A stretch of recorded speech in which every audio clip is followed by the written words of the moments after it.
Para sa latest ngayong Monday, mga mare at pare, simula na mamaya ng Magpasikat Week para sa 15th anniversary ng It's Showtime.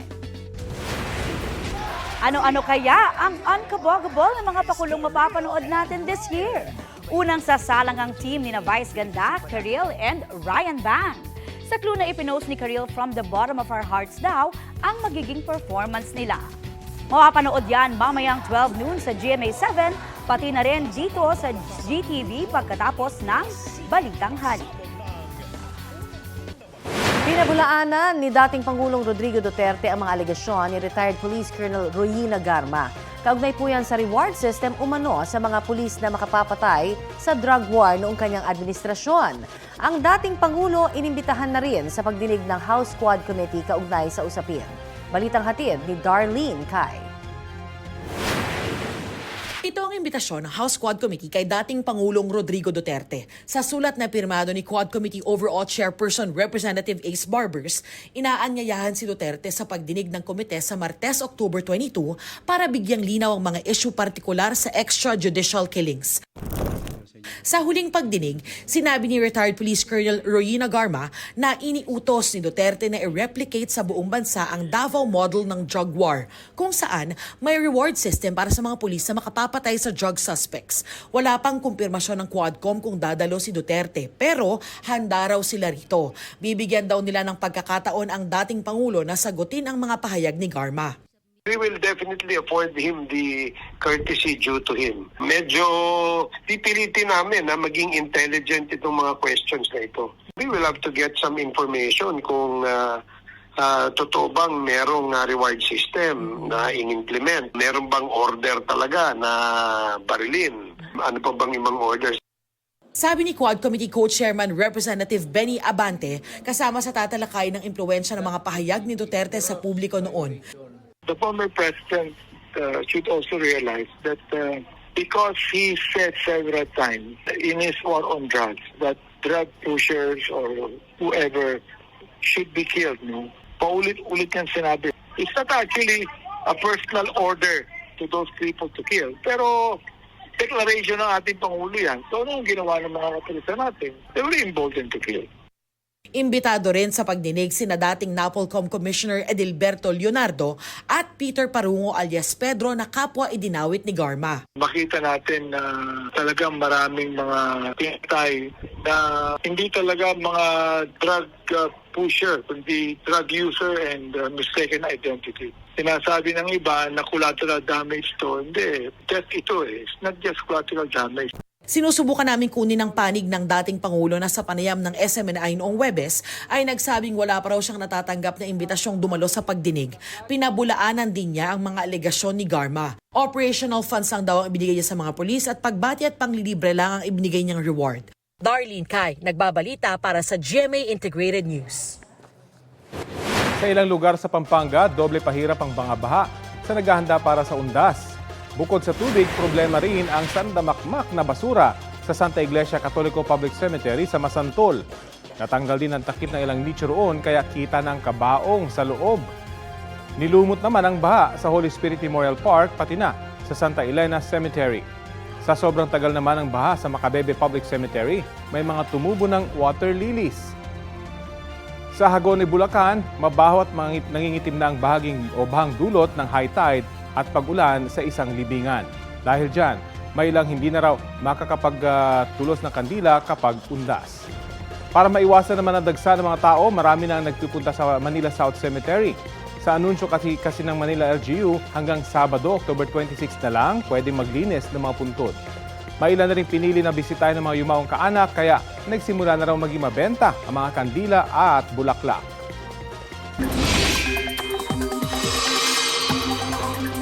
Update po tayo sa Bagyong Christine na makakaapekto sa ilang lugar sa bansa. Kausapin na po natin si Pag-asa Assistant Weather Services Chief Chris Perez. Magandang umaga at welcome po sa Balitang Hali. Magandang umaga sa iyo, Connie, at sa lahat po nating mga taga-subaybay. Nasa na po ba ang Bagyong Christine at saan sa Pilipinas ito inaasahang tatama? Connie, sa ngayon ay malayo pa ito sa kalupaan ng ating bansa. No? Kaninang alas 10 ng umaga ay nasa layong 870 kilometers ang layo silangan ng Eastern Visayas. Taglay ni Christine, ang lakas ng hangin umabot hanggang 55 kilometers per hour malapit sa gitna nito at yung pagbugso naman ay aabot hanggang 70 kilometers per hour. Kumikilos naman ito sa direksyong west-southwestward sa bilis na 30 kilometers per hour. Sa darating na katapusan ng linggong ito ay posibleng tawirin nga yung Northern Luzon area at pag nagkaganon ay maapektuhan din ang Central at Southern Luzon kasama na nga dyan ang Metro Manila. Kaya ang tabayanan ng mga kababayan natin, yung 6-hourly update natin sa bagyong si Christine. Pero sa mga lugar po ang direktang makakaranas kaya ng pag-ulan at yung mga nasa ilalim ba ng tropical cyclone wind signal, talaga hong magkakaproblema? Yung mga lugar na posibleng makaranas ng moderate to heavy rains in the next 24 hours, ito po yung Eastern Visayas, Bicol Region at yung lalawigan ng Quezon. Ngayon, habang lumalapit pa itong bagyong si Christine, asahan natin posibleng madagdagan yung mga lugar na pwedeng makaranas ng mga moderate to heavy or heavy to intense rains sa mga darating na araw. Kaya patuloy po tayong magbibigay na update sa pamamagitan nating Tropical Cyclone Bulletin at sa ating Weather Advisory. In terms of warning signal number 1 naman, bagamat napakalayo pa ng bagyong Christine sa kalupaan ng ating bansa, sa ngayon meron na po tayong nakataas na warning signal number 1 dito nga sa Catanduanes, sa Masbate kasama ang Ticao at Burias Island. Warning signal number 1 din sa Camarines Sur, sa Albay, sa Sorsogon, sa Camarines Norte, sa eastern portion ng Quezon. Sa Visayas area naman, warning signal number 1, Eastern Samar, Northern Samar, Samar, Leyte, Biliran at Southern Leyte. Habang sa Mindanao area naman, warning signal number 1 sa Dinagat Island, Surigao del Norte, kasamang Siargao at Bukas Grande Group. Ngayon, maaaring hindi pa agad-agad na makakaranas ng mga malalakas sa pag-ulan at pagbugsong na hangin itong mga nabanggit nating lugar na may warning signal. No? Karaniwan kasi may lead time tayong tinatawag, 36 hours or less bago pa maranasan yung actual na epekto ng bagyo sa mga nabanggit nating lugar sa unang pagkakataon po na nagtaas tayo ng warning signal. Kaya antabayanan din ng mga kababayan natin, hindi lang dito sa mga nabanggit nating lugar na may warning signal, kundi ng lahat from Luzon, Visayas at Mindanao, yung 6-hourly update natin. Lalo na inaasahan nga nating tatawid ng Northern Luzon area itong si Christine ngayong darating na weekend. Medyo malawak po siya, no, Sir Chris? At ang tanong siyempre, dito rin ho ba sa Metro Manila, maasahan din ho ba natin yung talagang maulang panahon, especially ito pong darating na linggo? Well, tama po sila, no, kasi yung lawak nito maabot po ng 550 kilometers mula sa sentro nito. Kaya kung yung sentro nito ay nasa Northern Luzon, talagang masasakop pa rin yung ilang bahagi nga ng Central and Southern Luzon. Dito naman sa Metro Manila, bagamat wala pa tayong nakatas na warning signal number 1, generally, within the next 3 to 5 days, inaasahan natin posibleng maging maulap, may mga pag-ulan at pagkidlat at pagkulog, and we're not ruling out the possibility also na magkaroon ng warning signal sa mga susunod nating issuance ng Tropical Cyclone Bulletin kung magkaroon ng pagbabago sa pagkilos at lakas itong bagyong si Christine nga. Kaya patuloy po magantabay sa update natin. Maraming salamat, Pag-asa Assistant Weather Specialist Services Chief Chris Perez. Bumigay ang steel bridge na yan sa Davao City matapos daanan ng truck. Ayon sa ulat, patungong Kalinan ang truck na tumawid sa Matina-Pangi Road. Ngunit imbis na dumiretso, lumiko umano ang driver patungong Inigo Village at tumaan sa steel bridge. Nagresulta po ito sa pagbagsak ng tulay at tumagilid naman ang truck. Wala namang naiulat na nasaktan. Isinara muna sa mga motorista ang tulay. Pahirap tuluyan sa mga residente sa lugar. Nag-inspeksyon na rin po ang mga taga-barangay Matina, Pangi at LGU kaugnay sa pagbagsak ng tulay at posibleng solusyon dito. Gumugulong na ang joint investigation ng iba't ibang ahensya ng gobyerno kaugnay sa drug war ng Duterte administration. Sa Senado naman, may desisyon na kung anong komite ang mag-iimbestiga rito. Balitang hatid ni Salima Refran. Imbes na Senate Committee on Public Order and Dangerous Drugs na pinamumunuan ni Senator Bato de la Rosa, ang Senate Blue Ribbon Committee ang magsasagawa ng motu proprio investigation sa Duterte drug war, ayon kay Senate President Cheese Escudero. Blue Ribbon Committee lamang at hindi lahat ng komite upang mapagbigyan yung nais sana ni Senator Bato na mag-hearing habang recess kami. Nakausap ko na sila at nasabihan ko na kung maaari makipag-coordinate kay Senator Bato at Senator Go, kaugnay ng mga testigong nais nila maimbitahan at ng schedule din ng magiging pagdinig. Sabi ni Escudero, mangunguna sa pagdinig si Senate Minority Leader Coco Pimentel na subcommittee chairman.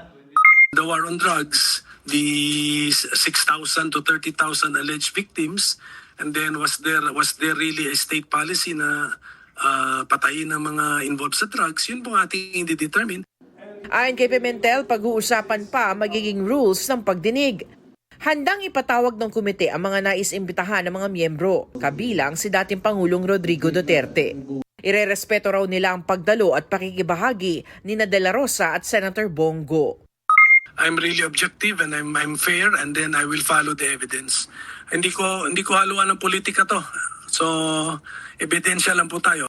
Gumugulong na rin ang joint investigation ng Department of Justice, NBI at PNP-CIDG sa mga pagpatay sa Duterte drug war. Pag may makita tayong link ng kahit sino, including the former president, then so be it. We'll include them in the charges if the evidence warrants. Basta't wala tayong sinasanto, we're not letting go of the cold cases kasi walang katahimikan hanggat walang hustisya. Sanima Refran, nagbabalita para sa GMA Integrated News. Ito ang GMA Regional TV News. Ihahatid na ng GMA Regional TV ang maiinit na balita mula sa Visayas at Mindanao, kasama si Cecil Kibod Castro. Cecil? Salamat, Rafi. Huli sa aktong nagbebenta ng pre-registered SIM cards ang isang lalaki sa labas ng isang eskwelahan sa Cagayan de Oro City.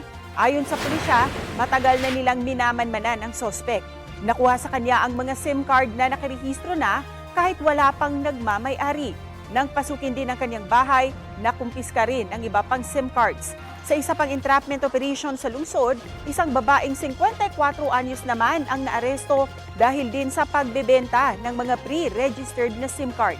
Wala silang pahayag. Ayon sa mga pulis, posibleng magamit ang mga SIM card sa iligal na aktibidad. Inirereklamo ang isang sementeryo dito sa Cebu City na patuloy raw ang operasyon kahit meron ng closure order. Dumami pa nga raw ang inilibing sa pribadong sementeryo sa mga nakalipas na taon. Ang ilang mausoleo nga raw halos kadikit na ng ilang bahay. Nagsagawa na raw ng ocular inspection ng LGU pero walang humaharap na may-ari. Sabi ng ilang residente, patay na ang owner ng lupa at wala na raw malinaw na namamahala sa sementeryo. Magpupulong daw ang mga otoridad kaugnay nito pagkatapos ng undas. Sa mga taga Davao City naman, nabibisita sa public cemeteries doon sa darating na undas, narito ang ilang paalala ng LGU. Mahigpit na ipinagbabawal ang pagsusuot ng jacket at backpacks, pati ang pagdadala ng matutulis na bagay. Bawal din ang malakas na tugtog o video okay, sugal at anumang alak. Pwede lang bumisita mula 6 a.m. hanggang 8 p.m. Bawal din mag-overnight. Nakadepende naman sa pamunuan ng mga pribadong sementeryo ang mga ipatutupad na guidelines. Bukod po sa pagnenegosyo at pagtatanim, tinalakay rin sa isang seminar ang kahalagahan ng kawayan o bamboo sa panahon ng kalamidad gaya ng lindol at bagyo. Balitang hatid ni Von Aquino. Ang mga kawayan nakakapagsalba rin ng buhay sa oras ng kalamidad. Ginagawa itong frame ng bahay na kayang tumindig masalantama ng lindol at bagyo.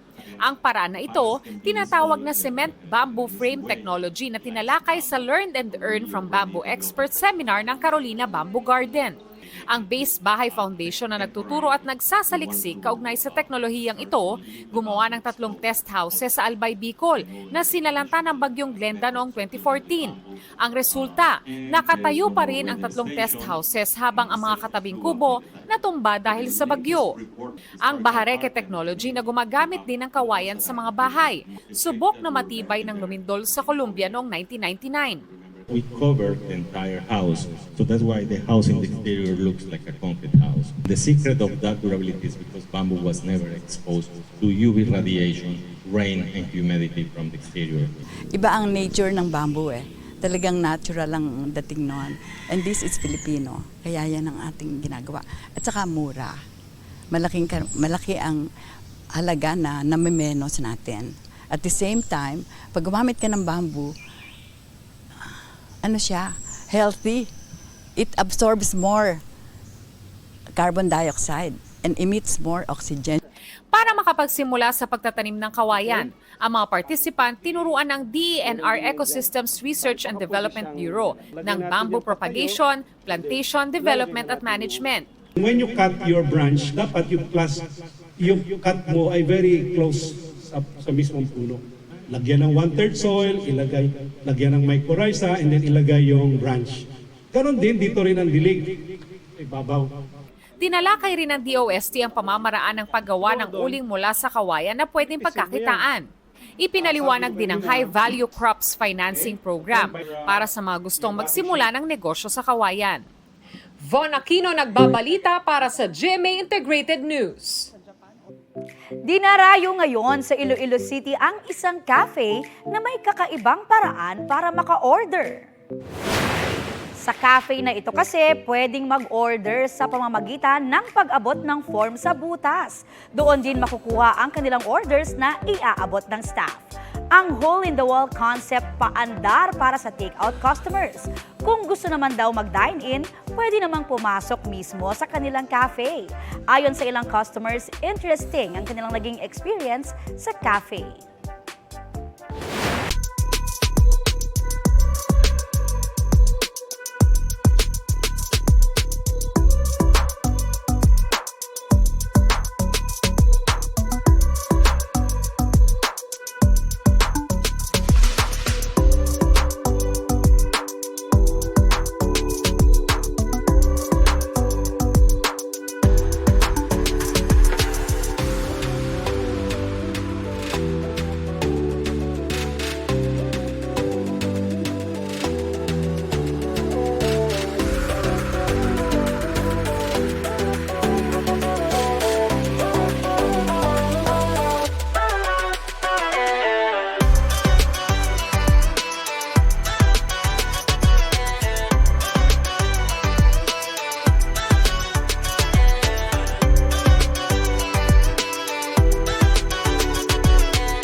Kapuso, para sa mga maiinit na balita, mag-subscribe sa GMA Integrated News sa YouTube.